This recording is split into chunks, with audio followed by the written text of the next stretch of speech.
Massive protests against Donald Trump and his regime erupting in Los Angeles. It's not being covered at all by corporate news. We cover it here at the Midas Touch Network. You see the people in Los Angeles rising up against Donald Trump's ICE raids. Donald Trump not handling it well. So yesterday, Donald Trump once again ran to the roof of the White House, and he was going to rant and rave like a lunatic, and I think someone had to pull him back down and say, "Don't do that again, Donald." How do I know that? Well, if you look at what the White House pool report was saying, this is what they wrote yesterday at 5:02 p.m., right around the time we saw those massive protests in Los Angeles. From the White House pool, it appears POTUS may have canceled his plan to go out on the White House roof again. Security positioned on the roof has gone inside. Secret Service is still holding the pool in place, however,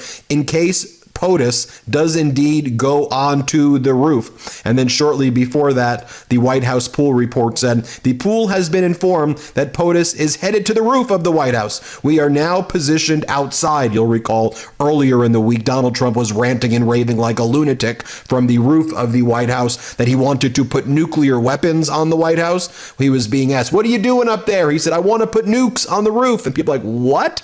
And then he started saying, "I bought all of this." He was pointing around the White House in DC. "I bought all of this. This is mine. I paid for it." Let's go back to the protest taking place in Los Angeles.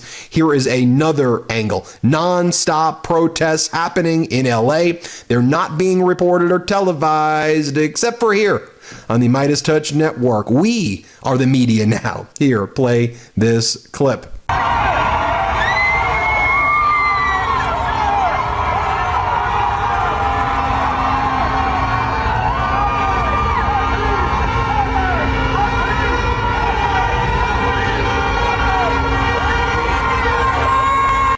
Now, Donald Trump not just getting protested in Los Angeles, the Trump regime getting protest in the UK. Shout out to all our UK viewers at the Midas Touch Network. J.D. Vance was going to the Chevening House in the United Kingdom to meet with David Lammy, their foreign minister in the UK, after Donald Trump engaged in what may be the most humiliating foreign policy and diplomatic blunder in the history of the United States of America regarding the meeting with Vladimir Putin in Alaska. I'll get to that in just a moment. My, how humiliating for the Trump regime and the United States of America. But here are our friends, the Midas Mighty in the UK.